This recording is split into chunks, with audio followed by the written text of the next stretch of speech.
తాకట్లో ఉన్న బంగారాన్ని విడిపించి ఆ రోజున మార్కెట్ ధర కట్టి మిగిలిన డబ్బును మీకు అందిస్తుంది కొమ్మూరి గోల్డ్.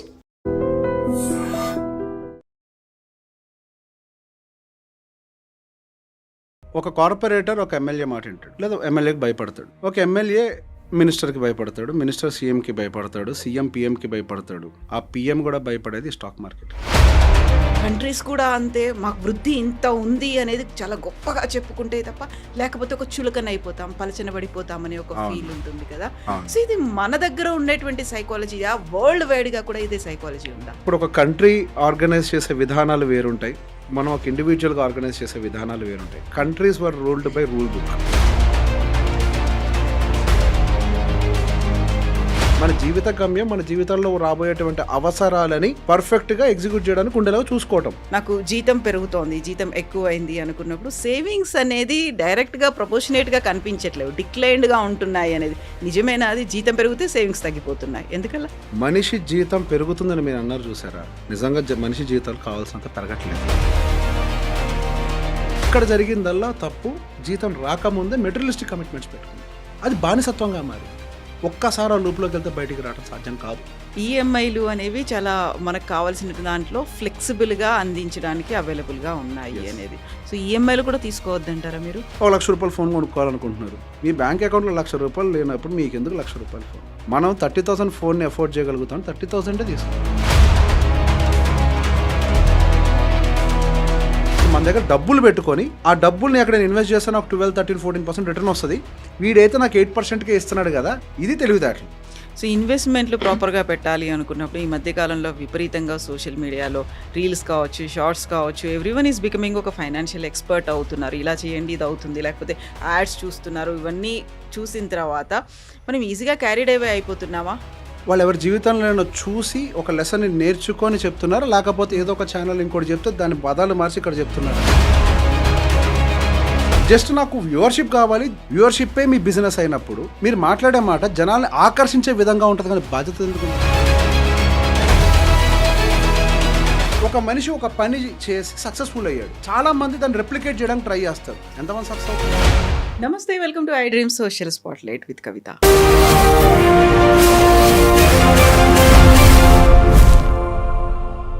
ఈఎంఐల మీద జీవితాన్ని నడపడం అనేది అది ప్రెషర్ అవుతుందా, లేకపోతే బానిసత్వంగా మారుతోందా? జీతం పెరిగినా కొద్దీ కంప్లీట్గా మన సేవింగ్స్ అనేవి తగ్గిపోతూ ఉంటాయి, అదర్ ఆస్పెక్ట్స్ పెరుగుతూ ఉంటాయి. దీన్ని మోడ్రన్ బానిసత్వం అనాలా?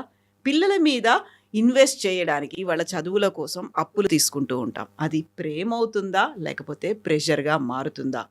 ఎట్ ద సేమ్ టైం ఇన్వెస్టర్లు నిజాన్ని చూస్తారా, లేకుంటే తమకు నచ్చినట్టుగా ఉండే అబద్ధాన్ని యాక్సెప్ట్ చేస్తూ ఉంటారా? బోల్డ్ అని ఇష్యూస్ ఉన్నాయి. ఫైనాన్షియల్ మ్యాటర్స్ గురించి మాట్లాడుకోవడానికి మనతో పాటుగా ఉన్నారు ఫైనాన్షియల్ ఎక్స్పర్ట్ రేవంత్ చలమల గారు. హలో అండి, నమస్తే. నమస్తే మేడం. సో ఇన్వెస్టర్లు చాలా వరకు ప్రెస్టీజ్ ఇష్యూ అనేది చూస్తూ ఉంటారు కదా. లైక్ మనకి ఇండివిజువల్గా అయితే ప్రతిసారి ఇలా గ్రోత్ కనిపించాలి, అండ్ కంపెనీలకు సంబంధించి కూడా ఎవ్రీ క్వార్టర్ రిజల్ట్ కూడా గ్రోత్ అనేది కనిపించాలి. కంట్రీస్ కూడా అంతే, మాకు వృద్ధి ఇంత ఉంది అనేది చాలా గొప్పగా చెప్పుకుంటే తప్ప లేకపోతే ఒక చులకన అయిపోతాం, పలచన పడిపోతాం అనే ఒక ఫీల్ ఉంటుంది కదా. సో ఇది మన దగ్గర ఉండేటువంటి సైకాలజీయా, వరల్డ్ వైడ్గా కూడా ఇదే సైకాలజీ ఉందా? సో గ్రోత్ కావాలి అని కోరుకోవటం మానవ సహజం. ప్రతి ఒక్కళ్ళు అభివృద్ధి చెందాలి, ఎంతో కొంత ఇయర్ ఆన్ ఇయర్ గ్రో అవుతూ ఉండాలి, జీతం పెరగాలి, లైఫ్ స్టైల్ పెరగాలి, దానికి తగ్గట్టుగా సేవింగ్స్ కూడా పెరగాలి అని ఒక మైండ్ సెట్ ప్రతి ఒక్కళ్ళకు ఉంటుంది. డెఫినెట్గా దేశాలన్నీ కూడా అదే ఆస్పెక్ట్స్లోనే పనిచేస్తూ ఉంటాయి. సో కాకపోతే ఇప్పుడు ఒక కంట్రీ ఆర్గనైజ్ చేసే విధానాలు వేరుంటాయి, మనం ఒక ఇండివిజువల్గా ఆర్గనైజ్ చేసే విధానాలు వేరుంటాయి. Countries were ruled by rule book. అక్కడ ఏవైతే నియమాలు ఉంటాయో ఆ రూల్ ప్రకారం అవి నడుస్తూ ఉంటాయి. అక్కడ హ్యూమన్ ఎమోషన్స్కి స్కోప్ తక్కువ, బికాస్ అక్కడ రూల్స్ ఉంటాయి. కానీ అదే మన ఇండివిజువల్ లైఫ్స్లోకి వచ్చేసరికి రూల్ బుక్ ఉండదు, మన జీవితం అంతా ఎమోషన్స్ తోటే నడిపేస్తూ ఉంటాం. సో దేశాలు ఎదుగుతుంటాయి కానీ మనుషులు మాత్రం ఎదగరు. నేను ఎప్పుడు ఒక మాట చెప్తూ ఉంటాను, మనకి ఒక సేయింగ్ ఉంది, దేశం అంటే మట్టి కాదే, దేశం అంటే మనుషులోయ్ అని. భారతదేశం ఎదుగుతుంది కానీ ప్రజలు ఎదగట్లేదు, మట్టి ఎదుగుతుంది. ఆదాయం గురించి మాట్లాడుకుంటుంటాం, అది కాదా consider? Definitely it is not increasing significantly. So ఎంతవరకు మనకు వచ్చేటువంటి ఈ జీతాలతోటి ఒక మనిషి రిటైర్ అవ్వగలుగుతాడు గుండెల మీద చెయ్యేసుకొని నేను పని చేయకుండా నేను రిటైర్ అవ్వగలుగుతాను నాకు ఆ శక్తి ఉంది అని ఎంతమంది చెప్పగలుగుతున్నారు? తలసరి ఆదాయం నిజంగా సరిపడా వస్తుంది అని అంటే ప్రతి ఒక్కరికి ఆ ధైర్యం ఉండాలి కదా. దేశం ఎదుగుతోంది బికాస్ స్ట్రాంగ్ రూల్స్ ఉన్నాయి. కానీ మన జీవితంలో మనం ఎందుకు ఎదగలేకపోతున్నాం? మన నియమాలతోటి మన జీవితాన్ని నడపం. మనం ఒక ప్రణాళిక తయారు చేసుకొని దాంతో మన జీవితాన్ని నడపం. కేవలం మన జీవితంలో ఉండేటువంటి ఎమోషన్స్ తోటి మనం చేయాల్సిన పొరపాట్లన్నీ ఎంగేజ్లో చేసేస్తాం. మనకి తీరా అనుభవం వచ్చే టైంకి పనిచేసే ఓపిక ఉండదు, పని ఎవరివ్వరు, జీతము రాదు. సో ప్రతి మనిషికి 60 ఏళ్ళు 50 ఏళ్ళు వచ్చేదాకా దానికి సంబంధించిన ఆ బ్రెయిన్ ఓపెన్ కాదు. సో అందుకే ప్రతి ఒక్కళ్ళు ఎర్లీ ఏజెస్ నుంచే కొన్ని నియమాలను పెట్టుకోవాలి. అసలు నాకు వచ్చేటువంటి జీతంలో నుంచి నేను ఇన్వెస్ట్మెంట్స్ ఏ విధానంలో పెట్టుకోవాలి? ఇన్వెస్ట్మెంట్ పెట్టడం అని అంటే ల్యాండ్ కొనటము నో, దాన్ని ఇన్వెస్ట్మెంట్ అని ఎట్లా అంటారు? అసలు ఇన్వెస్ట్మెంట్ అంటే ఏంటి? మన భవిష్యత్తులో రాబోయేటువంటి అవసరాలకి ఉపయోగపడే విధంగా ఉండేదాన్ని యాక్చువల్గా ఇన్వెస్ట్మెంట్ అంటారు. మన జీవితం యొక్క గమ్యం ఏంటి? Wealth create చేయటమా?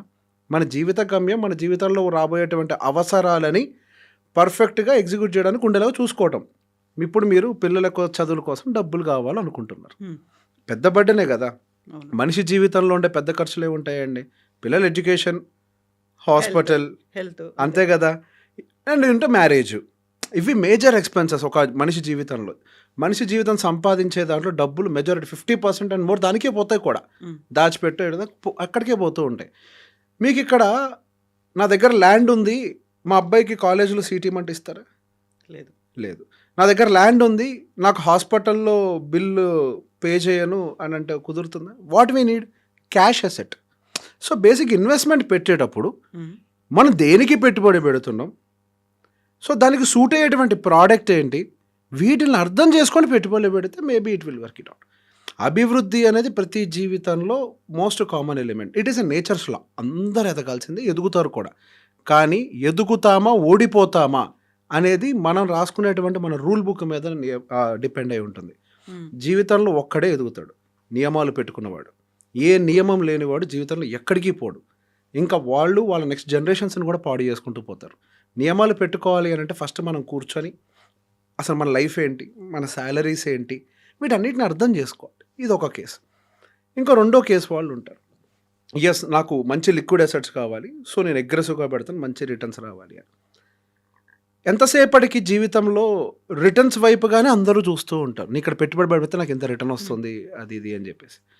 ఎక్కడైనా రిటర్న్స్కి గ్యారంటీ అన్నట్టుగా ఏదైనా రాసుందా? పోనీ ఒక మాట అడుగుతాను, బ్యాంక్ ఎఫ్డి గ్యారంటీ ఉందా మీ దృష్టిలో? సో అదే కదా వాళ్ళు కింద ఇస్తూ ఉంటారు నోట్ అనేది. బ్యాంక్ ఎఫ్డికి ప్రతిదానికి కూడా స్టాక్ మార్కెట్స్ ప్రతిదానికి ఉంటుంది. బ్యాంక్ ఎఫ్డికి కూడా గ్యారంటీ ఉండదు, ప్రతి దాంట్లో రిస్క్ ఉంటుంది. Bank FD is insured up to 5 lakhs only కదండి. బియాండ్ ఏమన్నా మీరు 50 లక్షలు పెట్టారు, బ్యాంక్ కొలాప్స్ అయిపోయింది, మీకు 5 లక్షలే ఆర్బీఐ ఇస్తుంది, మరి మిగతా 45 లక్షలు. There are risk everywhere.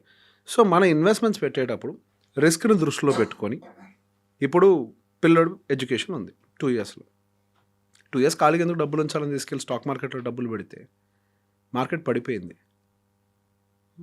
పిల్లడి చదువులకి డబ్బులు సరిపడా లేవు. ఇప్పుడు తప్పెవరు చేసినట్టు? మార్కెట్ చేసినట్ట. మార్కెట్ స్వభావం పడటం లెగటం ఉంటుంది. మనం ఏంటో దాన్ని అర్థం చేసుకోకుండా రిటర్న్ చేసాం ఓడిపోయాం. అదే నియమాలు ఉంటాయి, ఇంత టైం ఫ్రేమ్ ఉంటేనే నేను పెడతాను, లేకపోతే పెట్టను. ఇంత టైం ఫ్రేమ్ నా దగ్గర ఉంది కాబట్టి నేను ఈక్విటీ మార్కెట్లోనో మా మ్యూచువల్ ఫండ్లోనో పెడతాను, లేకపోతే ఎఫ్డీలోనో, లేకపోతే బాండో, గవర్నమెంట్ బాండ్స్ కొనుక్కొని పక్కకు పెట్టుకుంటాను. పిల్లడు చదువు నాకు ఇంపార్టెంట్. మనిషి ఎమోషన్స్ తోటి రూల్ చేయబడతాడు, రూల్స్ తోటి కాదు. ప్రభుత్వాలు ఎదుగుతాయి, గవర్నమెంట్ ఎదుగుతూనే ఉంటుంది. I mean countries will grow, not us. మనం ఎదగాలి అంటే నియమం కావాలి. Growth is possible but with rules. మనం ఎదగాలి అనుకున్నప్పుడు ఒక జీతం అనే దాని మీద కూడా ఆస్పెక్ట్ అనేది ఉంటుంది. 100%. ఎస్, నాకు జీతం పెరుగుతోంది, జీతం ఎక్కువ అయింది అనుకున్నప్పుడు సేవింగ్స్ అనేది డైరెక్ట్గా ప్రపోర్షనేట్గా కనిపించట్లేవు, డిక్లైన్డ్గా ఉంటున్నాయి అనేది నిజమేనా? అది జీతం పెరిగితే సేవింగ్స్ తగ్గిపోతున్నాయి, ఎందుకలా? మీరు చెప్పిన మాట 100% కరెక్ట్ మేడం. మనిషికి జీతం పెరగాలనేది ఒక మాట చెప్పారు కదా, నేను ఇందులో దీనికి ఇంకొక వర్డ్ కూడా యాడ్ చేస్తాను. మీరు ఆ మాట అన్నప్పుడు నాకు ఐడియా వచ్చింది. అది మనిషి జీతం పెరుగుతుందని మీరు అన్నారు చూసారా, నిజంగా మనిషి జీతాలు కావాల్సినంత పెరగట్లేదు. I will tell you why. అది ప్రభుత్వం ఎవరైనా నిందించడం కాదు, మనం నిందించుకోవడం. ఇప్పుడు టైం మనము మన కెరియర్ మీద ఫోకస్ పెట్టి టైం అక్కడ ఇన్వెస్ట్ చేసి దానికి కావాల్సిన కోర్సు లేదా పర్సనల్ ట్రైనింగ్ ఏదో తీసుకుంటే జీతం ఆటోమేటిక్గా పెరుగుతుంది. ఉమ్, ఎంతమందికి వచ్చే జీతాలు వాళ్ళ లైఫ్కి సరిపడా వస్తున్నాయి? మార్కెట్లో స్కిల్ అవసరం చాలా ఉంది, ఉద్యోగాలు లేవు అంటారు, స్కిల్డ్ లేబర్ కావాలని ఎదురు చూస్తున్నారు. అవును. అంతే కదా, ఉద్యోగాలు లేక కాదు, స్కిల్డ్ కావాలి. అన్స్కిల్డ్ ఎక్కువ ఉన్నారు. ఉమ్, అందరూ వేస్ట్ చేసే టైం ఎక్కడ ఉంటుంది అని అంటే, నాకు వచ్చే జీతంలోంచి నేను డబ్బులు పెట్టుబడి పెడితే ఎక్కడ ఎక్కువ రిటర్న్ వస్తుంది అని చెప్పేసి దాని మీద ఎక్కువగా టైం వేస్ట్ చేస్తున్నారు. సో ఈ జర్నీలో ఏమవుతుంది, వాళ్ళకి వాళ్ళు పెట్టే ఆ 10 రూపాయల మీద ఎక్కువ టైం స్పెండ్ చేస్తున్నారు rather than creating more income for them self. First అసలు మనం పెట్టుబడులు పెట్టాలి అని అంటే మనకి ఇన్కమ్ ఉండాలి.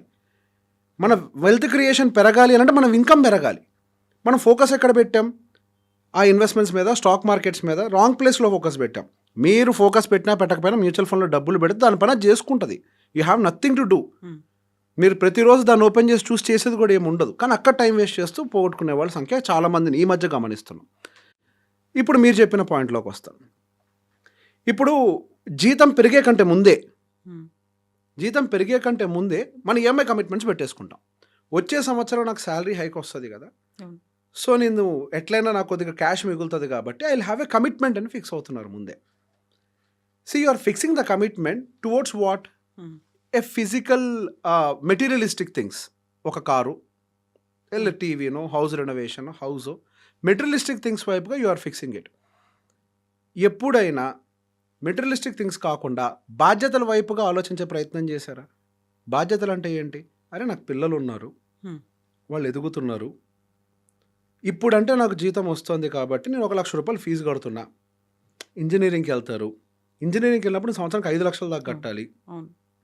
మరి ఇప్పుడు నేను 1,00,000 రూపాయలు కడుతుంటే నాకు రూపాయి మిగలడం కష్టంగా ఉంది. మరి అప్పుడు నేను 5 లక్షలు ఎట్లా కట్టాలని ఒక ఆలోచన చేశారా? రెండోది, ఈరోజు నేను ముద్ద తింటున్నాను. ఈరోజు ఒక ముద్ద తింటున్నానంటే ఇంకో ముద్దను తీసి ఇంకో పక్కకు పెట్టాలి కదా రేపు అన్న రోజు. దానికోసం ఒక విత్తనాన్ని నాటాలి కదా, ఆ నాటే ప్రయత్నం చేశారా? ఇప్పుడు ఈ జనరేషన్ మొత్తం కూడా ఫోకస్ మొత్తం మెటీరియలిస్టిక్ ఇన్వెస్ట్మెంట్స్ వైపుగా తీసుకెళ్తుంది, which will have no use for your responsibilities. మనం పుట్టిన తర్వాత మనకు కొన్ని బాధ్యతలు ఉన్నాయి. We're married, we have kids, we will also retire, మనకు అన్నీ ఉన్నాయి. మరి బాధ్యతలు నిర్వహించుకోవాలి కదా. దానికి ఏదో ఒక పెద్ద పెద్ద మాటలు మాట్లాడతారు. లైఫ్లో చైల్డ్ ఎడ్యుకేషన్ గోల్, ఉమ్, చైల్డ్ మ్యారేజ్ గోల్. ఎవరు చెప్పారు అవన్నీ గోల్స్ అని? అవి గోల్సా? అవన్నీ బాధ్యతలు. వాటిని గోల్ అని ఒక పేరు పెట్టుకొని దానికి ఒక డిఫరెంట్ ఎలిమెంట్లకు ఎందుకు తయారు చేస్తున్నారు? అక్కడ ఎమోషన్ ఉంటుందా గోల్ అని ఒక ఓడి వాడితే? ఇవన్నీ మనం ఫుల్ఫిల్ చేయాలి అని అంటే దానికి బాధ్యత ఉండాలి, రెస్పాన్సిబిలిటీ ఉండాలి. సో దీని ఒక రెస్పాన్సిబిలిటీ వైపుగానే చూడాలి. ఈ రోజు నా అబ్బాయి చదువుతున్నాడు, రేపు వాడు హైయర్ ఎడ్యుకేషన్కి వెళ్తాడు. ఈ రోజుకి 1,00,000 కడుతున్నాను వాడికి ఇంకొక 1,00,000 తీసి పక్కన పెట్టాలి రేపు అన్న భవిష్యత్తు కోసం. ఈరోజు నువ్వు ముద్ద తింటున్నా, ఖచ్చితంగా నా వయసు ఒక టైంకి అయిపోతుంది, నేను ఉద్యోగం చేయలేను. ఈరోజు నేను 30 సంవత్సరాల పాటు ఉద్యోగం చేస్తా, తర్వాత ఇంకో 30 సంవత్సరాలు రిటైర్మెంట్ జీవితంలో బతుకుతా. మరి ఒక్కొక్క రోజు కోసం ఇంకొక ముద్దని తీసి పక్కకు సేవ్ చేస్తున్నానా? ఇవి ఏమీ చేయకుండా జీతం ముందు రాబోయే ఆ హైకును దృష్టిలో పెట్టుకొని ముందే మెటీరియలిస్టిక్ కమిట్మెంట్స్ పెట్టుకుంటున్నాం. We think it is growth. అది గ్రోత్ ఆ డిస్ట్రక్షనా? గ్రోత్ కావాలి అని అంటే ముందు బాధ్యతల్ని కంప్లీట్ చేసుకోవాలి. ఆటోమేటిక్గా విల్ బి సస్టైన్. మన భారతదేశం సేవింగ్స్ యావరేజ్ చూస్తే వరల్డ్ యావరేజ్ కంటే ఎక్కువ. Um, okay. World average savings ratio కంటే ఒక కంట్రీ సేవింగ్స్ రేషియో ఎక్కువ మంది బాగా సేవ్ చేస్తాం. ఉమ్, ఎక్కడ అనంటే ఒక ల్యాండ్లో, ఒక ఇంటి మీద, um, they are also treated as an investments. So అక్కడ చేస్తూ ఉంటాం. ఒక ఎఫ్డీలోను, ఒక ఇన్సూరెన్స్లోను అక్కడ సేవ్ చేస్తూ ఉంటాం. ఉమ్, కానీ పేద దేశంలో కూడా మన భారతదేశం పేద దేశమే. మరి అంత సేవింగ్స్ ఉన్న ఈ భారతదేశం ఇంకా పేద దేశంగా ఎందుకు ఉంది? ఇప్పుడు మనము లైఫ్ స్టైల్ అప్గ్రేడ్ చేసుకోబట్టి కొద్దిగా ఏదో మనం అందరం బాగా కనిపిస్తున్నాం. కానీ ఒక్కసారి కూర్చొని కళ్ళు మూసుకొని ఆలోచిస్తే 60 ఏళ్ల వయసు తర్వాత నాకు ఇన్కమ్ రాకపోతే నా పరిస్థితి ఏంటి అనేది ఆలోచించారు ఎవరైనా? ఇన్కమ్ వస్తుంది అని అంటే వాట్ వీ ఫీల్, మా ఏజ్ గ్రూప్ వాళ్ళు పర్టికులర్గా, ఇలానే లైఫ్ ఉంటుంది అనుకుంటాం. ఇలా ఎందుకు ఉంటుంది లైఫ్? ఒక టైంకి బ్రేక్ పడాల్సిందే కదా. ఫ్లక్చుయేషన్స్ ఉంటాయి. Not just fluctuations ma'am. ఇప్పుడు 80 ఏళ్ల వయసు అనుకుందామండి. మొదటి 25 సంవత్సరాలు లేదా 30 సంవత్సరాలు పేరెంట్స్ చూసుకుంటారు. తర్వాత 25 సంవత్సరాలు మేము ఎర్న్ చేస్తాం. ఆ తర్వాత 25 సంవత్సరాలు ఎర్నింగ్ ఉండదు. 3 phases of life. First phase no income, last phase no income, మధ్యలో ఫేస్ ఒక్కటే ఇన్కమ్. ఇది పర్మనెంట్ జీవితంలో? అసలు లైఫ్లో వచ్చే ఫ్లక్చుయేషన్స్ పక్కన పెట్టండి, అసలు ఎర్నింగే పర్మనెంట్ కాదు. We have to stop somewhere. By force మనల్ని తోసేస్తారు బయటికి. మరి ఆ ఎర్నింగ్ లేని రోజు కోసం మనం ఒక ప్లాన్ చేయాలి కదా. ఒక చిన్న బ్యాడ్ ఎలిమెంట్ ఏమైందంటే మన భారతదేశంలో పిల్లల రిటైర్మెంట్ పెట్టుబడి ఒకప్పుడు పిల్లలు చదువుకొని వాళ్ళు ఎదిగితే ఇక పేరెంట్స్ని వాళ్ళే చూసుకుంటారు. ఇప్పుడు ఆ కండిషన్ ఉందా? ఆ కండిషన్ లేదు అని మనకు తెలుసు, కానీ ఆ కండిషన్ లేదు అని తెలిసిన తర్వాత దానికి ఎట్లా ప్లాన్ చేసుకోవాలో తెలియట్లేదు. అక్కడ ల్యాగ్ అవుతున్నారు. ఎంతోమందిని చూస్తూ ఉంటే లక్షలు జీతాలు వస్తున్నాయి, కానీ అసలు వాళ్ళందరి పరిస్థితి చూస్తూ ఉంటే అసలు రిటైర్మెంట్కి ఎవరు ఎలిజిబుల్ కనిపించట్లేదు. ఎట్లా రిటైర్ అవుతాం? సేవింగ్స్ లేవు. ఉంది ఒక ఇల్లు ఉంది, ఇల్లు ఏమిస్తుంది? షెల్టర్, అంతే. It will protect you from sun and weather conditions, that's it. ఒక emotion, I accept it, I admit it. చదువు చెప్పుద్దా? పోనీ ఒక సంవత్సరం పాటు ఉద్యోగం చేయలేని కండిషన్లో ఉంటే స్కూల్ ఫీజులు పెట్టుద్దా? అన్నం పెట్టుద్దా? సో మనం ప్రియారిటీ ఫస్ట్ దేనికి ఇవ్వాలి? బ్రతకటానికి ఇవ్వాలి.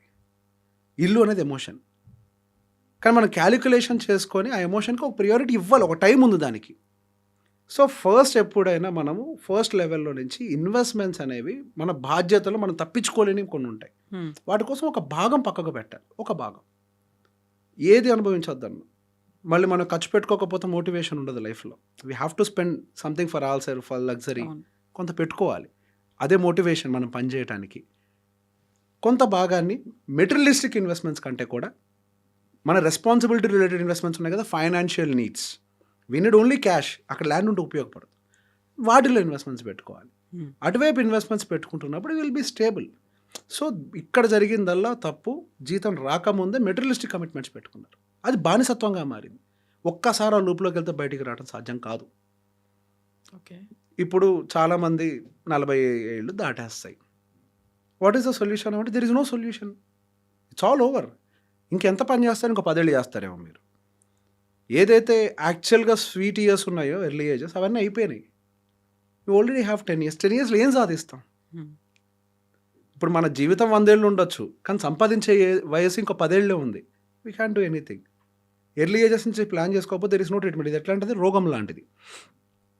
రోగం రాకముందే మనం కనుక కొద్దిగా ఫిట్గా ఉండే ప్రయత్నం చేస్తే రోగమే రాదు. Prevention is better than cure.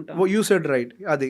అదే కొద్దిగా స్టార్టింగ్ స్టేజ్లో మనం ప్రయత్నం మొదలు పెడితే మెడిసిన్స్తో తగ్గుద్ది, ఇంకొంచెం ముదిరాకెళ్తే ఆపరేషన్తో తగ్గుద్ది. ఇక 45 ఏళ్ళు వయసు వచ్చిన తర్వాత ఇంకా అయిపోయింది, అది ముదిరిపోయింది. Just postponing the bad result, టాబ్లెట్లు వేసుకుంటాం మనం, అంతే, అంతకుమించి ఏమి ఉండదు. సో దీన్ని ఆ కోణంలోనే చూడాలి. సో ఇల్లు కొనొద్దాను, కొనాలి, దానికి ఒక టైం ఉంది.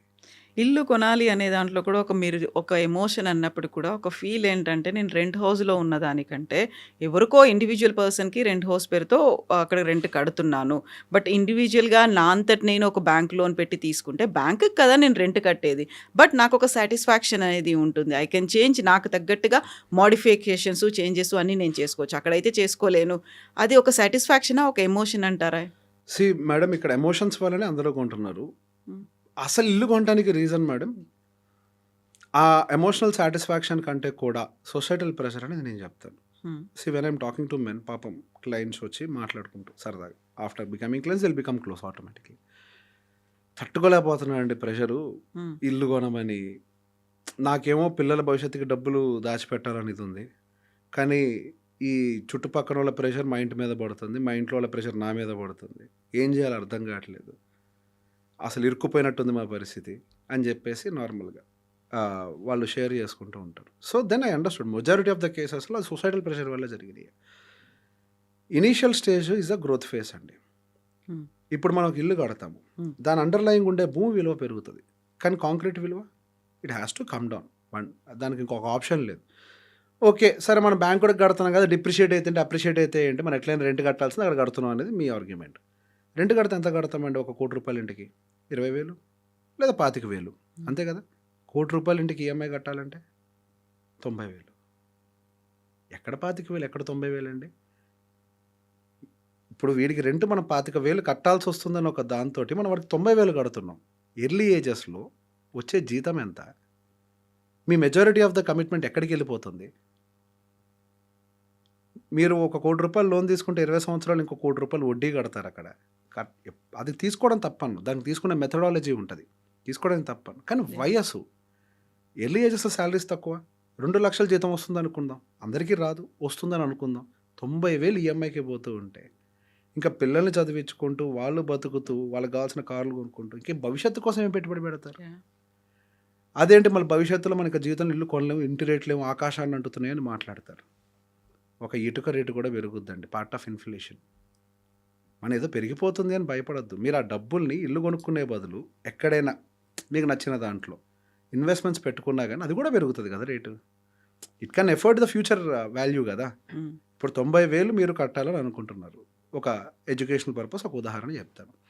25,000 రెంట్ కట్టుకొని బ్యాలెన్స్ది ఏ మ్యూచువల్ ఫండ్లోని ఎస్ఐపి చేసుకుంటే you will have a proper liquid asset కదా. గతంలో మేడం మనకి సెటిల్మెంట్ అనేది ఎప్పుడు డిక్లేర్ చేసేవాళ్ళు పేరెంట్స్? పిల్లల పెళ్ళిళ్ళు చేసేసి ఫైనల్గా ఇది సెటిల్డ్ అని డిక్లేర్ చేసేవాళ్ళు. ఇప్పుడు కర్మ కొద్ది అది ఎట్లా మారింది? పెళ్లి కాకముందే వాడు సెటిల్డ్ డిక్లేర్ చేస్తేనే పెళ్లి చేస్తారు అంటున్నారు. చదివి కాకరకాయ కిక్కరకాయ అయినట్టుంది ఇది. ఇండిపెండెంట్గా ఉన్నారా లేదా, ఫైనాన్షియల్ స్టెబిలిటీ ఉందా లేదా, ఇవన్నీ చూస్తారు. 25 ఏళ్ల కుర్రాడికి 30 ఏళ్ల కుర్రాడికి స్టెబిలిటీ, సొంత ఇల్లు కావాలి, సొంత కారు కావాలి. 5 సంవత్సరాల్లో వాడు సంపాదించేసి అన్నీ చేస్తాడండి. Is that really possible? అది ఎట్లా సాధ్యమవుతుందండి? పేరెంట్స్ కొనిస్తే వేరు, ఆ కుర్రాడైతే కొనుక్కోవడానికి ఎంత సంపాదన ఉంటుంది? ఇప్పుడు మీరేమో 50 ఏళ్ళకి కట్టారు, ఈ కుర్రాడు మాత్రం 30 ఏళ్ళకి చేయాలా? మనకు ఆల్రెడీ ఒక ప్రొసీజర్ ఉంది. సెటిల్మెంట్ అంటే ఏంటి? ఫస్ట్ లైఫ్లో ఎర్లీ ఏజ్లో సంపాదించే డబ్బులు పెట్టుబడులు పెట్టి భూములో, ఆ రోజుల్లో అంటే సరే భూములు అగ్రికల్చరే మన వృత్తి కాబట్టి మనం అందులో పెట్టుబడులు పెట్టాం.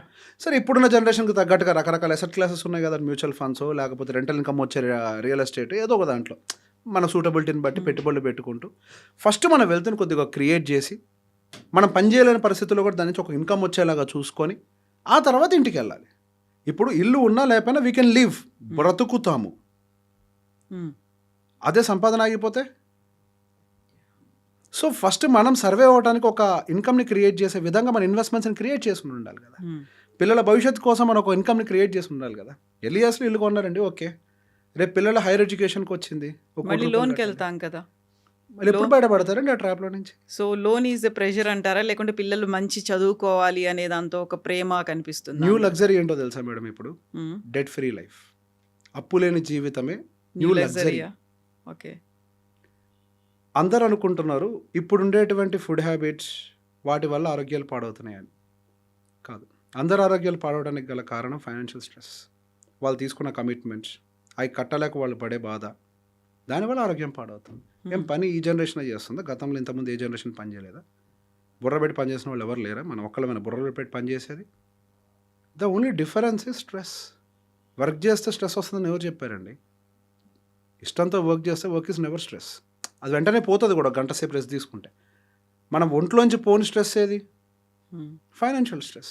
ఎంతమంది ఐటీ ఎంప్లాయీస్ అండి ఒక ఉద్యోగం మారాలి, నాకు అక్కడ నచ్చట్లే, నన్ను హెరాస్ చేస్తున్నాడు వాడు అక్కడ కంపెనీలో ఉన్నోళ్ళు, కానీ ఉద్యోగం మారాలి. ఇప్పుడు ఉద్యోగం మారాలి అని అంటే రిజైన్ చేసి బయటికి వెళ్తే 3 నెలలు టైం పట్టుద్ది నాకు. 3 నెలలు నా దగ్గర డబ్బులు లేవన్న భయంతో ఆ హెరాస్మెంట్ని తట్టుకుంటూ పనిచేసే వాళ్ళు ఎంతమంది ఉన్నారు? ఎందుకు? Because of EMI. ఒక ఆయన అన్నాడు, ఒక ఐటీ మేనేజర్ నా దగ్గరికి కొత్త కుర్రోళ్ళు వస్తుంటారండి, అన్న నాకు జాబ్ మీద ఇంట్రెస్ట్ రావట్లేదని అంటే ఒక ఈఎంఐ తీసుకొని ఆటోమేటిక్గా వస్తుంది. బానిసత్వం. ఆటోమేటిక్గా మనం అందులోకి వెళ్ళిపోతాం. మనకి కనీసం వర్క్ ఫ్రీడమ్ కూడా ఉండదు. మన ఈఎంఐలు తీసుకుంటే మన బతుకు మనం బతకలేము. కంపెనీ వాడు చెప్పినట్టుగా ఎందుకంటే ఉద్యోగం తీసుకోవడం భయం. If you want to upgrade, ఒక 2 రోజులు గ్యాప్ తీసుకొని మిమ్మల్ని మీరు అప్గ్రేడ్ చేసుకోవడానికి కూడా మీకు స్కోప్ దొరకదు. మీరు ఎవరి చరిత్రను తీసుకోండి, ఒకడు ఎదిగాడు అని అంటే వాడికి ఇట్లాంటి ఫైనాన్షియల్ టెన్షన్స్ లేకుండా ఉన్నాడు కాబట్టి ఎదుగుంటాడు. వాళ్ళ ఫోకస్ అంతా కూడా వాళ్ళ కెరియర్ మీద పెట్టి ఉంటారు, ఇట్లాంటి వాటి మీద కాదు. సో బేసిక్ తీసుకోవాలి, దానికి ఒక టైం ఉంది. ఆ వయసు వచ్చినప్పుడు మన దగ్గర స్టెబిలిటీ ఉన్నప్పుడు ఆ రోజు తీసుకోవచ్చు. ఇప్పుడు మీరు ఒక స్టెబిలిటీ ఇవన్నీ మాట్లాడుతున్నారు. ఈఎంఐలు అనేవి చాలా మనకు కావాల్సిన దాంట్లో ఫ్లెక్సిబుల్గా అందించడానికి అవైలబుల్గా ఉన్నాయి అనేది. సో ఈఎంఐలు కూడా తీసుకోవద్దంటారా మీరు? నేను అనట్లేదు. ఈఎంఐ ఫస్ట్ మేడం, ఒకప్పుడు మనం ఏదైనా కొనాలి అని అంటే మన దగ్గర డబ్బులు ఉంటే కొనుక్కునే వాళ్ళం, ఏదో పరక తగ్గితే అప్పు తీసుకునేవాళ్ళం. That was our tradition. అంటే అక్కడ మన ఎలిజిబిలిటీ ఏంటో తెలుస్తుంది. ఏదో 10% నా దగ్గర ఉంది, మిగతా తప్పు తెచ్చుకుంటా అంటే దాని ఎలిజిబిలిటీ అంటారా? మన దగ్గర డబ్బులు పెట్టుకొని ఆ డబ్బుల్ని ఒట్టిగా నేను ఎందుకు ఇక్కడ డిప్లాయ్ చేయాలి, బ్యాంకుడు తక్కువ వడ్డీకి ఇస్తున్నాడు కదా, నా డబ్బుల్ని నేను ఎక్కడైనా ఇన్వెస్ట్ చేసుకొని బ్యాంకుడు తక్కువ వడ్డీకి ఇస్తున్నాడు కాబట్టి వాడుకుంటాను అంటే it will be right thing. ఇప్పుడు we have to check our self. ఇప్పుడు ఐఫోన్లు ఎందుకు లేని ఏదో ఫోన్ కొనుక్కోవాలి, ₹1,00,000 ఫోన్ కొనుక్కోవాలనుకుంటున్నారు. మీ బ్యాంక్ అకౌంట్లో ₹1,00,000 లేనప్పుడు మీకు ఎందుకు ₹1,00,000 ఫోన్? మనం 30,000 ఫోన్ని అఫోర్డ్ చేయగలుగుతాం, 30,000 తీసుకోవాలి.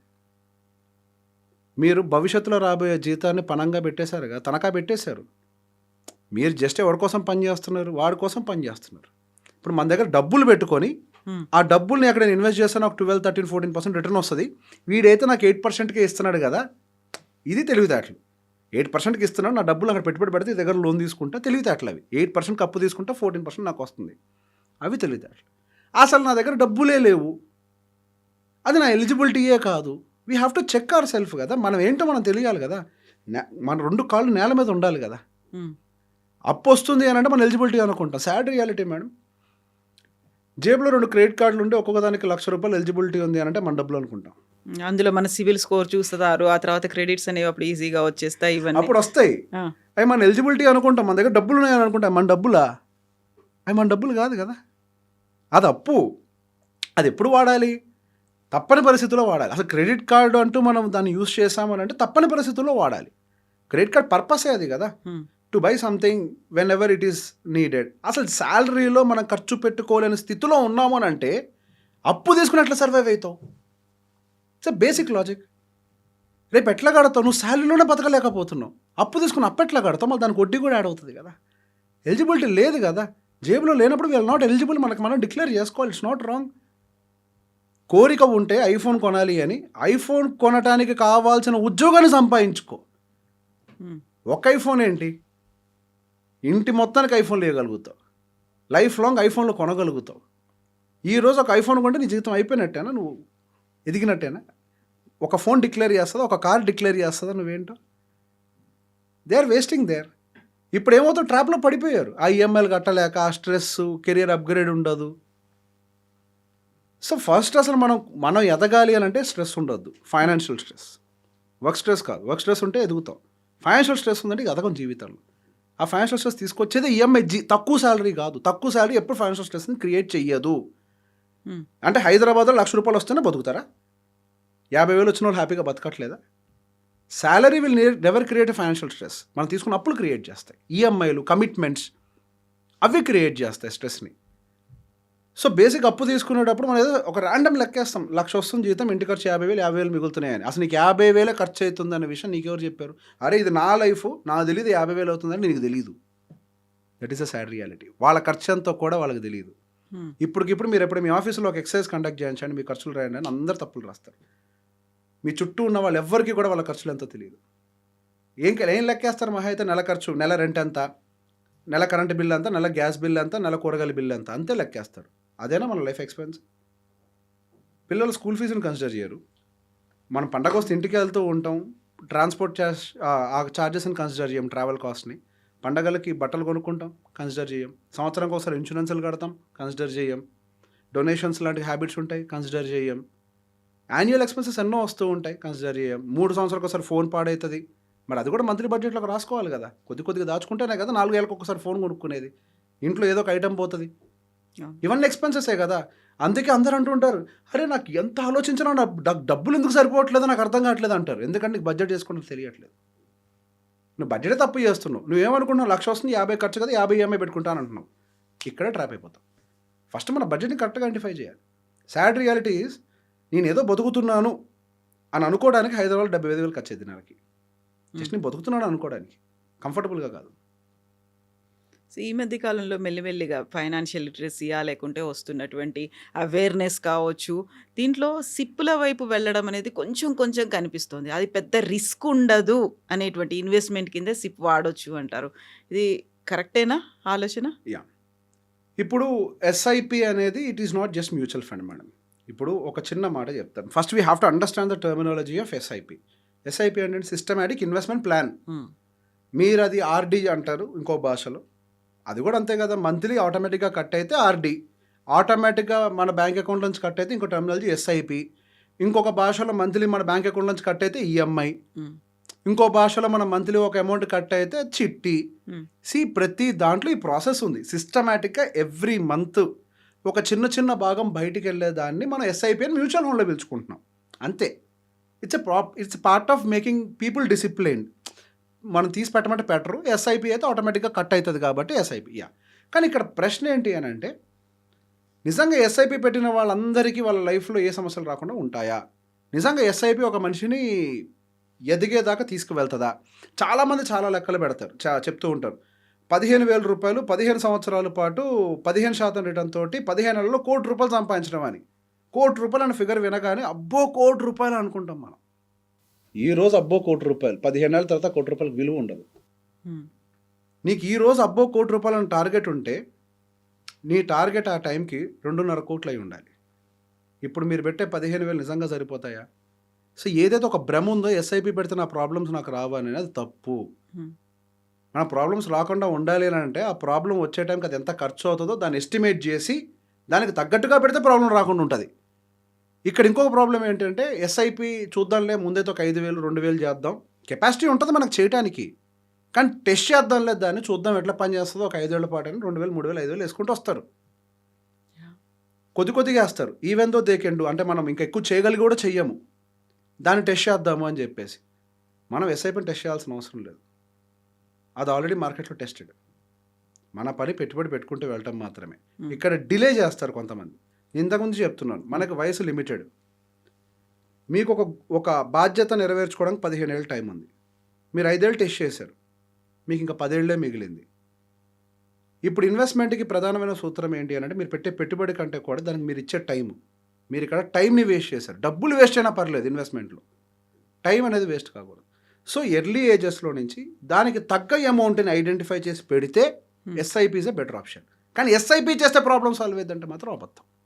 ఎంత చేయాలో కూడా తెలియాలి కదా. మనకి ఇది ఒక బాధ్యత ఉంది, ఈ బాధ్యతకి ఎంత చేయాలి, అసలు ఈ బాధ్యత యొక్క ఖరీదు ఎంత అవుతుంది ఆ రోజుకి. ఈరోజు నాకు నెలకు ₹1,00,000 ఖర్చు అవుతున్నాయి అని అంటే, ఐ లాస్ట్కి మిమ్మల్ని ఒక ప్రశ్న అడుగుతాను మేడం, మీరు ఎక్స్పీరియన్స్డ్, మీరు ఏజ్ పెద్ద, మీరు నాకు చెప్పండి, 10 ఏళ్ల క్రితం మీ ఖర్చు, ఒక రఫ్ అంచనా, ఎగ్జాక్ట్ అమౌంట్ కాదు, 10 ఏళ్ల క్రితం మీ ఖర్చు ఎంత ఉండేది? యా ఆబ్వియస్గా ఇంక్రీజ్ అయిపోయాయి కదా ఈ 10 ఎన్ని టైమ్స్ ఏం చెప్పండి నాకు? ఇంటూ 2 టైమ్స్, అది ఇంటూ 3 టైమ్స్ అయిందా?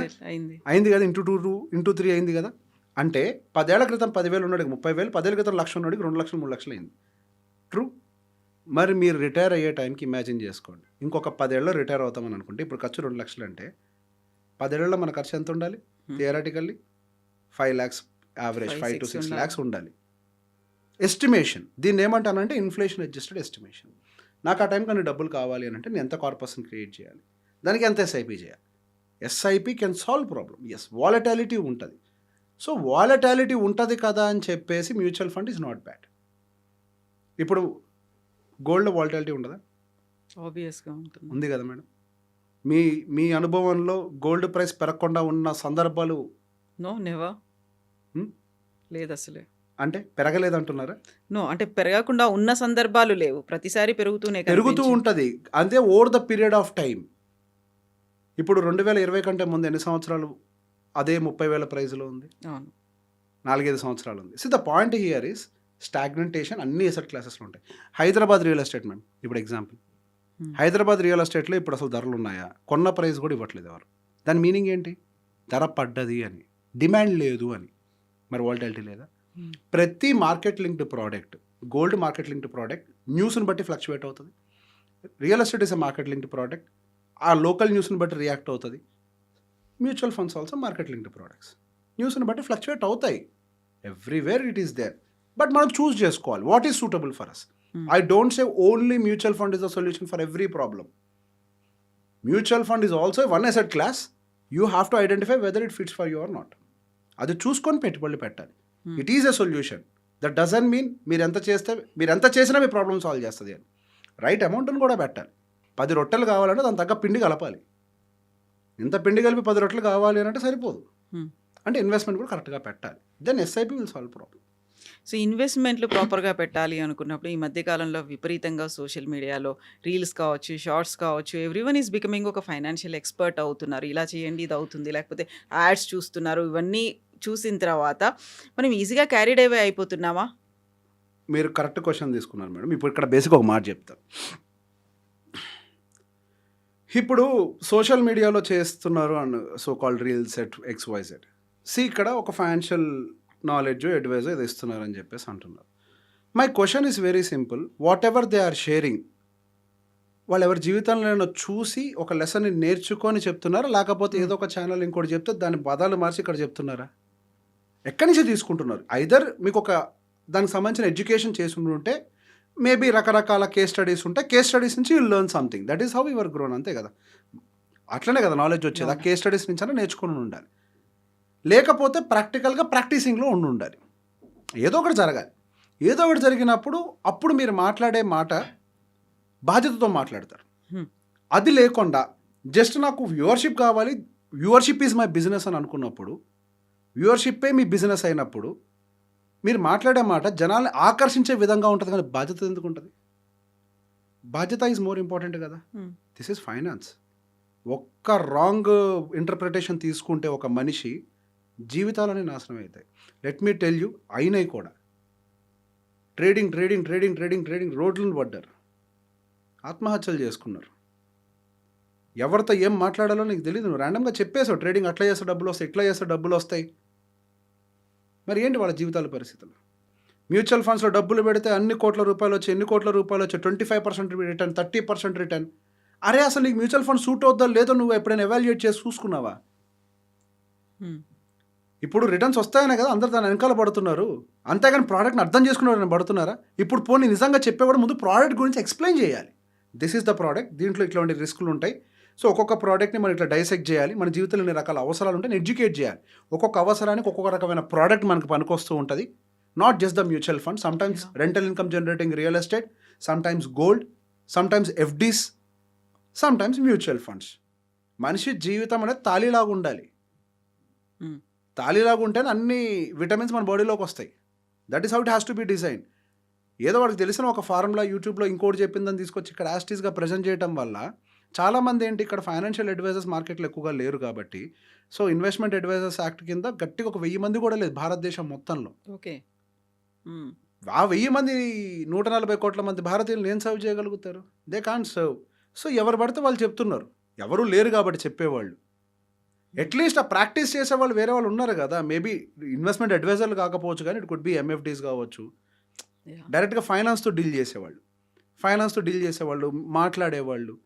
వెన్ వీఆర్ ఇప్పుడు ఫర్ ఎగ్జాంపుల్ నా వయసు చాలా చిన్న, చాలామంది అడుగుతాను నీ వయసే 34 ఏళ్ళు, నువ్వు ఎందుకు ఎట్లా మాట్లాడుతున్నావు ఇవన్నీ అని. ఇవన్నీ నా అనుభవాలు కాదు. నా దగ్గరకు వచ్చినప్పుడు నా క్లయింట్స్ నాకు వాళ్ళ చేసిన తప్పుల ద్వారా నాకు చెప్పిన లెసన్స్, కేస్ స్టడీస్.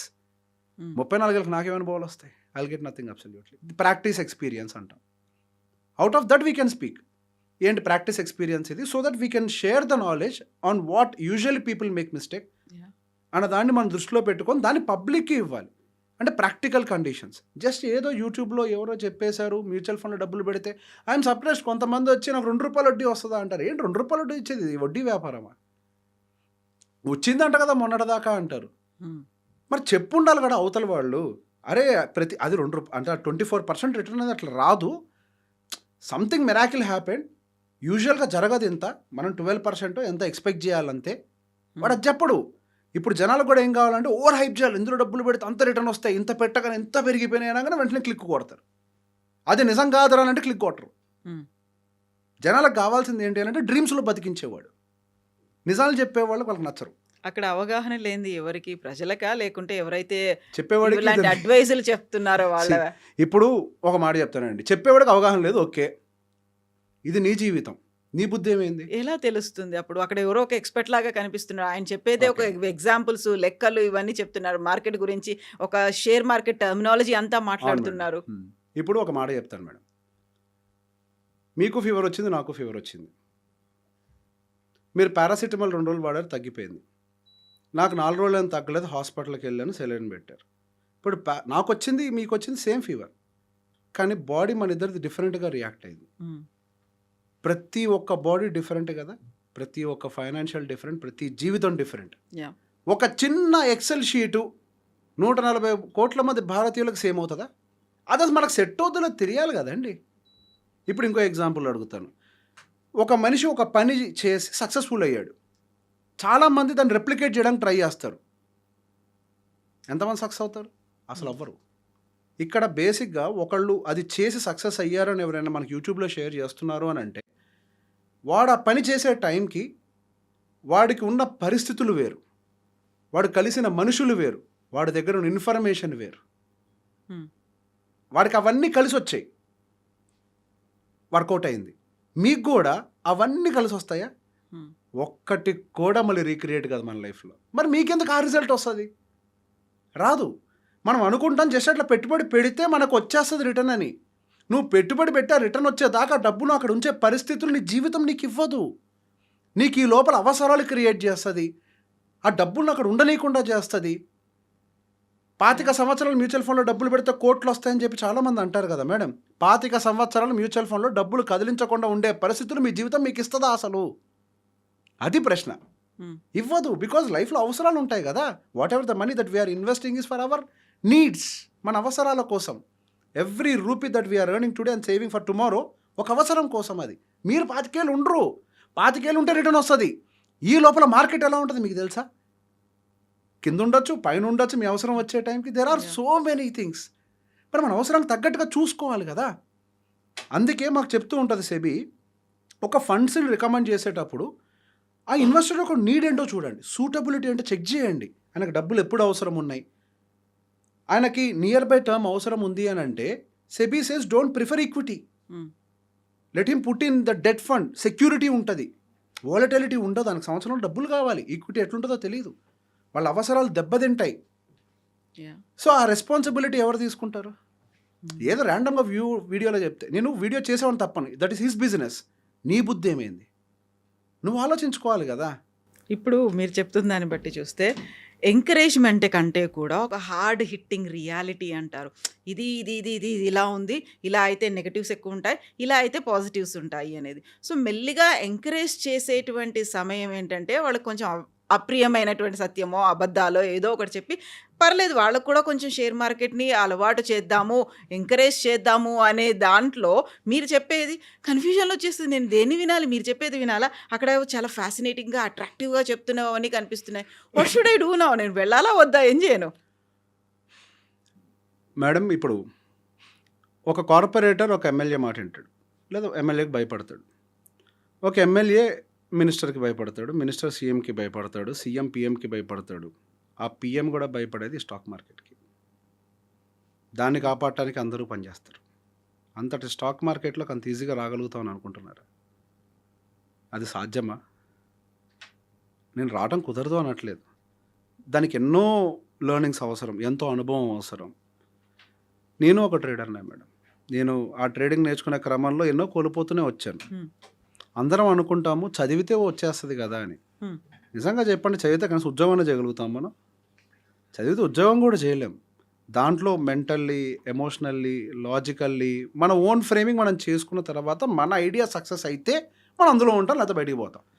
కానీ ఇందులో ఉండే ఒక సాడ్ రియాలిటీ ఏంటి మేడం, మనం ఇప్పుడు ఒక జాబ్, ఏదో కెరియరో జాబో లేదా ఇన్వెస్ట్మెంట్ అనుకుని it will give us some time damage జరగడానికి. స్టాక్ మార్కెట్ మనకు టైం ఇవ్వదు మేడం, నిమిషంలో డ్యామేజ్ చేసి పడేస్తుంది. అది అసలు టైం ఇవ్వదు ఇంకా. సో మనం అందులోకి డైరెక్ట్గా వచ్చే ముందు ఆలోచించుకొని రావాలి. Mutual funds are fine, there are professional team to manage.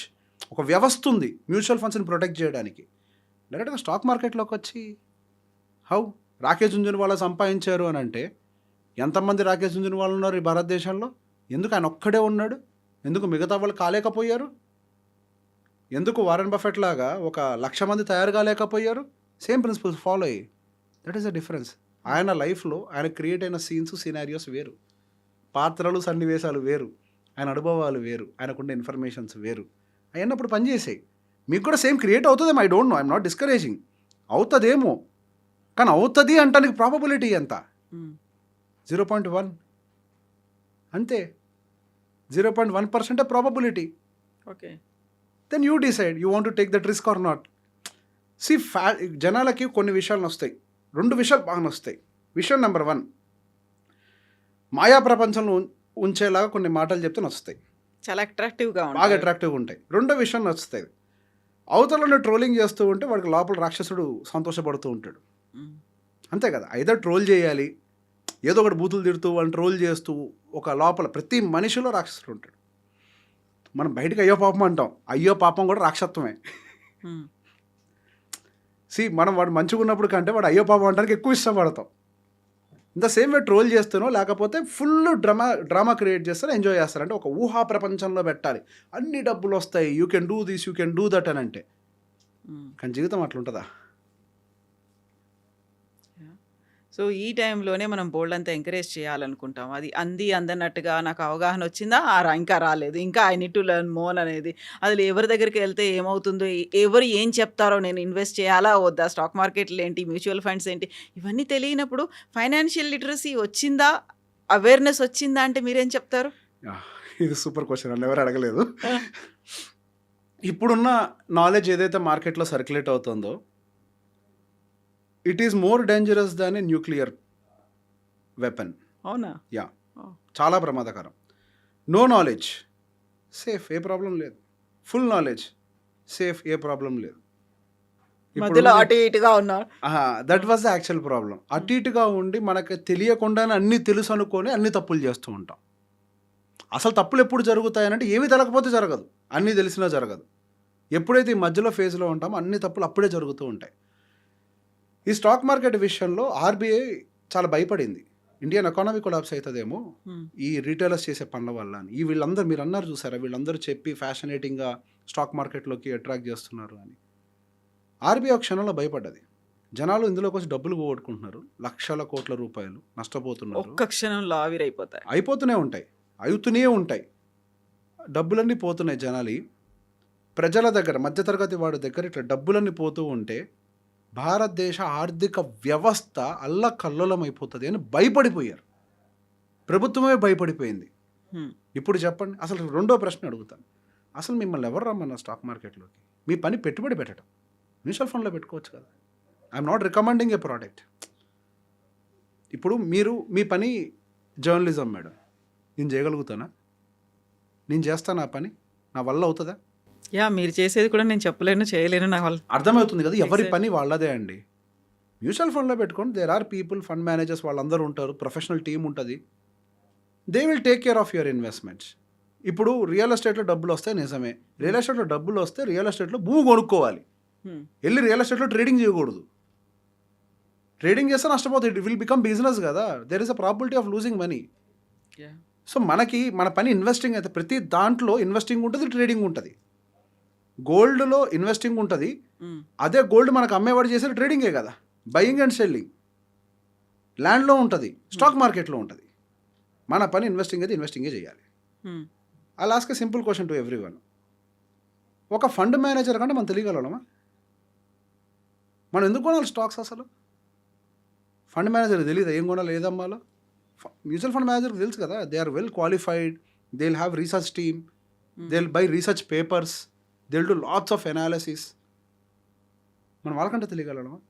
నేనైతే కాదనుకుంటా. నేను స్టాక్ మార్కెట్లో ట్రేడర్నే, కానీ నేను స్టాక్స్ కొనను ఇన్వెస్టింగ్ కోసం. నేను నా ఇన్వెస్ట్మెంట్స్ని మ్యూచువల్ ఫండ్స్లో పెట్టుకోవడానికి ఇష్టపడతాను, బికాస్ ఆఫ్ ద టైం. అంటే ఇక్కడ కొన్నిసార్లు let's say you are into journalism. ఈ జర్నలిజంలో కూడా మళ్ళీ డైసెక్ట్ చేస్తే ఫైనాన్స్ రిలేటెడ్ జర్నలిజం ఉంటుంది, క్రైమ్ ఉంటుంది, డిఫరెంట్ రైట్. మన పరిమితి మనం పెట్టుకుంటాం కదా, నేను ఇంతవరకే చేస్తాను అని. కొన్నిసార్లు మనకు ఆ పనులు తెలిసినా మన పరిమితి పెట్టుకొని నేను ఇంతవరకే ఉంటానని మనం నిర్ణయించుకోవాలి. నాకు ఆ పని తెలిసినా నా పరిమితి ఇదని నేను నిర్ణయించుకున్నాను. ఇది పని తెలిసాక. యాక్చువల్గా మన పరిమితులు ఎప్పుడు పెట్టుకుంటాం? పని తెలిస్తే పెట్టుకుంటాం. పని తెలియనోడు ఏం చేస్తాడు? అందుకే నష్టపోతున్నారు. అన్నీ మనకు తెలుసు అని అనుకుంటాం, అసలు పని తెలియకపోతే. పని తెలిస్తే తెలుస్తుంది మన పరిమితి ఇంతే అని. సో మీ దగ్గరకు వస్తారండి, నేను దాంట్లో ఇన్వెస్ట్ చేయాలనుకుంటున్నాను, లేకపోతే దీంట్లో నేను ఒక స్టాక్స్లో ఇవి కొనుక్కోవాలనుకున్నాను, ఇక్కడ ట్రేడింగ్ ఇవన్నీ అనుకున్నప్పుడు మీరు చెప్పేదాన్ని చూస్తే అది వాళ్ళు భయపడుతుంటారా, లేకపోతే ఇంట్రెస్ట్ అనేది కలుగుతుందా, వద్దు బాబు ఇంక నేను వదిలేసి వెళ్ళిపోతాను, ఏం చేస్తారు అసలు? మేడం, నేను ఎవరికైనా ఫస్ట్ ఎడ్యుకేట్ చేయడానికి ప్రయత్నం చేస్తాను in the same terminology. Decision ఏం తీసుకుంటారో వాళ్ళ చాయిస్. నేను ఒకటే మాట, ఇదే ప్రశ్న వాళ్ళని అడుగుతాను, సార్ మీకు ఫండ్ మేనేజర్ అంత నాలెడ్జ్ ఉందా? నాకైతే లేదని అనుకుంటున్నాను సార్, మీ అభిప్రాయం ఏంటి అని. డెఫినెట్గా ఉండదు కదా సార్. మరి మీరు నిర్ణయం తీసుకొని మీకు స్టాక్ పోర్ట్ఫోలియో ఉంచుకోవాలో ఉంచుకోకూడదు. ఇక్కడ నాలెడ్జ్ ఇంపార్టెంట్, మన పని అది కాదు కదా.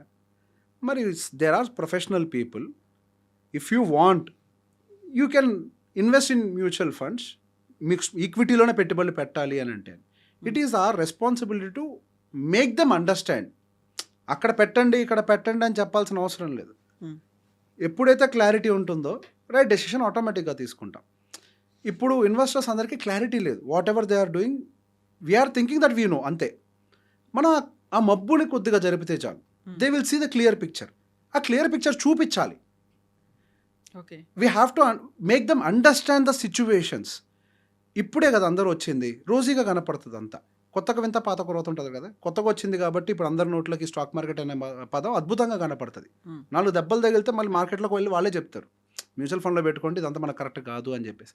Are job is to educate them. Educate చేసుకున్న తర్వాత if they want invest mutual funds through us then they will go through the channel, అంతే. సో ఇక్కడ నేను స్టాక్స్లో పెట్టాలి, ట్రేడింగ్ చేయాలి. ట్రేడింగ్ అయితే ఆమె ట్రేడర్, నేను ట్రేడింగ్ క్లాసెస్ ఇవ్వచ్చు. నేను ట్రేడింగ్ క్లాసెస్ ఇవ్వను. బికాజ్ ఐ నో ట్రేడింగ్ ఒక నేర్తో వచ్చేది కాదు. మార్కెటే వాడికి ఒక క్లాస్ రూమ్గా మారి ప్రతిరోజు వాడు తినే దెబ్బలు చాప్టర్లుగా మారుతూ వాడు ట్రేడింగ్ నేర్చుకోవాల్సిందే. ఒకళ్ళు నేర్పిస్తే ట్రేడింగ్ రాదు. నేను ఏది ఎవరికి ట్రేడింగ్ కానీ స్టాక్ మార్కెట్ ఇది కానీ నేను ఇట్లా చేయండి అట్లా చేయండి నేను ట్రైనింగ్ ఇవ్వను. I can give training and collect money. కానీ పాయింట్ ఇక్కడ నేను అది చెప్పినంత మాత్రం అది రాదు. ఇప్పుడు మీకు జర్నలిజం ఫిట్ అయింది, యూఆర్ డూయింగ్ ఇట్. మీ షూ సైజ్ అది, నాకు ఇది ఫిట్ అయింది నేను ఇది చేస్తున్నా, షూ సైజ్ ఇది. మీకు ఇంకోటి నేర్పిస్తే నేర్చుకుంటారా? నేర్చుకున్నట్టు అనుకుంటాం కానీ మనకు అది రాదు. ఇది కూడా అంతే కదా. దీన్ని ఎందుకు ఒక ప్రొఫెషన్ లాగా చూడట్లేదు నాకు అర్థం కావట్లేదు. అందరూ ఎవ్రీవన్ కెన్ డూ ఇట్ అన్నట్టు ఎందుకు ఫీల్ అవుతున్నారో నాకు అర్థం కావట్లేదు. ఇన్వెస్ట్, రియల్ ఎస్టేట్ వ్యాపారం చేసేవాడు వ్యాపారం చేస్తారు, మీరు ల్యాండ్ కొనుక్కోండి. ఇక్కడ కూడా అంతే కదా. స్టాక్ మార్కెట్ బిజినెస్ చేసేవాడు బిజినెస్ చేసుకుంటాడు, మీరు ఇన్వెస్ట్ చేసుకోండి. పరిమితులు. సో మనం ఎప్పుడైనా జనాలకు ఆ క్లారిటీ ఇచ్చేస్తే దే విల్ పిక్. నేను అందులో ఉండాలా ఉండకూడదా, ఒకరి తరపున మన నిర్ణయాలు తీసుకోకూడదు. ఒకరి తరపున మన నిర్ణయాలు తీసుకున్నా రేపు వాడికి ఎప్పుడైనా ఒక డౌట్ వస్తే నేను తప్పు చేశాను అనుకుంటున్నాడు. వాడు క్లారిటీ ఉందనుకోండి, వాడు తీసుకున్న నిర్ణయానికి వాళ్ళే బాధ్యులు అవుతారు. వాళ్ళకి క్లారిటీ ఇవ్వడం వరకే. సో దే విల్ అండర్స్టాండ్ కదా. మేడం ఎప్పుడైతే మనం ఒక నిర్ణయాన్ని ఆలోచించి తీసుకుంటాం విల్ నాట్ రిగ్రెట్. ఒకళ్ళు చెప్పబట్టి చేస్తామో అన్న కండిషన్ ఉంటుంది చూసారా, అప్పుడు రిగ్రెట్ అవుతాం. అనవసరంగా విన్న వాడి మాట అని. ఎగ్జాక్ట్లీ. ఇప్పుడు ఈ ఎపిసోడ్ చూసిన తర్వాత రియల్ ఎస్టేట్ మీద అంటే ఇప్పుడు నేను హౌస్ లోన్ పెట్టేసో లేకుంటే బ్యాంక్లో లోన్ తీసుకోనో నేను ఇల్లు కొనుక్కోవచ్చా అనేది, గోల్డ్ కొనుక్కోవచ్చా అనేది, ఆ తర్వాత పిల్లల కోసం నేను లోన్ తీసుకోవాలా లేకపోతే నా డబ్బులు ఏమైనా పెట్టాలా అనేది, అసలు నేను స్టాక్ మార్కెట్లో ఇన్వెస్ట్ చేయాలా లేకపోతే మ్యూచువల్ ఫండ్సా, ఇవన్నీ చూసిన తర్వాత మొత్తం ఒక కన్ఫ్యూజింగ్ స్టేట్ అనేది ఉంటుంది. వాళ్ళకి మీరే సజెస్ట్ చేస్తారు? ఒక్కొక్క ప్రోడక్ట్ మేడం ఒక్కొక్క టైం ఫ్రేమ్కి తగ్గట్టుగా సూటబిలిటీ ఉంటుంది. ఇప్పుడు ఫర్ ఎగ్జాంపుల్ 1 ఇయర్లో మనకు డబ్బులు కావాలనుకోండి, ఒక ఉదాహరణ చెప్తా. 1 ఇయర్లో డబ్బులు కావాలి, తీసుకెళ్ళి అమ్మాయి ఫంక్షన్ ఏదో ఉందని డబ్బులు పక్కన పెట్టుకున్నారు అనుకుందాం. 1 ఇయర్ ఖాళీ ఎందుకు, 10 లక్షలు తీసుకెళ్ళి మ్యూచువల్ ఫండ్లో పడేద్దాం, ఒక 12% రిటర్న్ వస్తుంది కదా, ఇంకో 1,12,000 ఎంత ప్రాఫిట్ వస్తుంది కదా, మంచిగా అది కూడా కలిపి మా అమ్మాయికి ఇంకా బెటర్గా చేద్దామని దిగుతాం. మార్కెట్ 10% పడింది, 9 లక్షలు అయింది. మరి మీరు పెట్టిన ప్రోడక్ట్ తప్పు కదా. మరి 1 ఇయర్ టైం ఉంది అని అంటే మీరు బాండ్స్లో పెట్టుకోవాలి, అది కరెక్ట్. ఇంకొక సినారియో అనుకుందాం, నాకు రిటైర్ అయిన తర్వాత మంత్లీ ఇన్కమ్ కావాలి. మంత్లీ ఇన్కమ్ ఒక్క సోర్స్ నుంచి ఉంటే నాకు రిస్క్ ఉంటుంది అని అనుకుంటే ఒక తీరు. అట్లాంటి కేసులో ఏం చేసుకోవచ్చు, మనం రెంటల్ ఇన్కమ్ జనరేట్ అయ్యే రియల్ ఎస్టేట్స్ని ఐడెంటిఫై చేస్తే అక్కడ పెట్టుబడి పెడితే అది మంత్లీ మనకి ఇన్కమ్ ఇస్తుంది, వీ కెన్ సర్వైవ్. ఒకటే దగ్గర పెట్టడం వల్ల కూడా రిస్క్ ఉంటుంది, ఖాళీలు ఉండడం, సమ్టైమ్స్ రిపేర్లు ఎక్స్పైజెస్ చాలా జరుగుతుంటాయి కదా. సో డిఫరెంట్ సోర్సెస్, డివిడెంట్ ఇచ్చే మ్యూచువల్ ఫండ్స్ అవ్వచ్చు, ఎస్డబ్ల్యూపీ ప్లాన్ యాక్టివేట్ చేసుకునే విధంగా మ్యూచువల్ ఫండ్స్ పెట్టుకోవడం, అది కొద్దిగా పెట్టుకోవచ్చు. కొంత ఎఫ్డీలో నుంచి కొద్దిగా ఇంట్రెస్ట్ వచ్చేలా, కొంత సేఫ్టీ కోసం. ప్రతి దానికి ఒక సూటబిలిటీ ఉంటుంది. మనం పిల్లల ఎడ్యుకేషన్ ఎంత డిస్టెన్స్లో ఉంది అన్నదాన్ని బట్టి ప్రోడక్ట్ పిక్ చేయాలి, రిటైర్మెంట్ ఎంత డిస్టెన్స్లో ఉంది అన్నదాన్ని బట్టి ప్రోడక్ట్ పిక్ చేసుకోవాలి. అన్ని ప్రోడక్ట్స్ కరెక్టే, there is no wrong product here. మనం దాన్ని రాంగ్గా హ్యాండిల్ చేస్తున్నాం, దట్ ఈస్ ద ప్రాబ్లం. దేన్ని ఎప్పుడు పిక్ చేయాలో తెలిస్తే చాలు, ప్రాబ్లమ్ ఇస్ సాల్వ్డ్. ఇప్పుడు ఫీవర్ వచ్చింది, మోకాళ్ళకి ట్యాబ్లెట్ వేసుకుంటే ఫీవర్ తగ్గుద్దా? ఫీవర్ వస్తే దానికి తగ్గ ట్యాబ్లెట్ వేసుకోవాలి, అంతే. రాంగ్ ట్యాబ్లెట్ యూజ్ చేస్తున్నారు. అన్నీ మనకు తెలుసు అనుకొని మనం రాంగ్గా వెళ్తున్నాం. ఇప్పుడు గూగుల్లోకి వెళ్ళి డోలో 650 సర్చ్ చేసినంత ఈజీగా ఉండదు ఇది treatment, full size treatment. You have to set, you have to go to a mutual fund distributor, నా గోల్ ఇది ఉంది అని మీరు ఎక్స్ప్లెయిన్ చేస్తే వాళ్ళు చెప్తారు మీ గోల్కి ఈ ప్రోడక్టే సూట్ అవుతుంది అని. They will tell you. లేదా ఒక ఇన్వెస్ట్మెంట్ అడ్వైజర్ దగ్గరికి వెళ్తే he will tell you. Yeah. Because we're run by the law. మాకు కొన్ని నియమాలు ఉంటాయి, దాని తగ్గట్టుగానే చెప్పాలి. 1 yearలో గోల్డ్ ఉన్నోడు తీసుకొచ్చి ఈక్విటీలో పెడితే మమ్మల్ని బయటికి తరివేస్తారు. We are run by law. So అవి చూసుకొని చేసుకోవాలి. అది సో ఇప్పుడు అన్నిటికీ ఆన్సర్స్ గూగుల్లో వెతికితే దొరుకుతుంది దొరకవు. అంటారా? ఇది దొరకదు అసలు. గూగుల్, ఏఐలు, చాట్ జీపీటీలు. ఇప్పుడు గూగుల్ వెబ్సైట్స్ అన్నిటిని ఏముంటుందో వాడిని చదవద్దు అంతే. మీ జీవితాన్ని చదవదు కదా, మీ లైఫ్ ప్రాబ్లమ్ని చదవదు కదా. గూగుల్ ఏమిస్తుంది, చరిత్రలో ఆల్రెడీ ఏం జరుగుందో, ఆల్రెడీ ఏది ఇండెక్స్ అయ్యి ఉందో అది చెప్పుద్ది. మీ లైఫ్లో రేపు జరగబోయేది ఒక కొత్త అధ్యాయం, కొత్త చరిత్ర. రేపటికి అది చరిత్రగా మారుతుంది ఒక టైం దాటిన తర్వాత. అది ఇంకా గూగుల్లోకి రాలే. Your life is different. Exactly. అన్నిటిని మనం జనరలైజ్ చేయలేము, ఒక ర్యాండమ్ గా పర్టికులర్ గా తీసుకోవాలి. ఎగ్జాక్ట్లీ. ఎస్. సో మన కండిషన్ వేరు, మన కండిషన్. నాకు ఇంకొకటి అర్థమైంది మేడం, ప్రతి మనిషి జీవితంలో వచ్చే ప్రాబ్లం సిమిలర్, కానీ సొల్యూషన్ డిఫరెంట్. ట్రూ. ప్రాబ్లమ్స్ అన్నీ సేమ్ ఉంటాయి. ఇండివిజువల్ గా దాన్ని మనం టాకిల్ చేయాలి. Yes, exactly. ప్రాబ్లమ్స్ ఏముంటాయి కానీ సొల్యూషన్స్ ఒకటే కాదు, అవి మారిపోతాయి. ఎస్ అండి. ఎస్ రేవంత్ గారు, థ్యాంక్ యూ సో మచ్ అండి. Will talk more on next episodes Sure, అండి. madam. Thank you Most so much.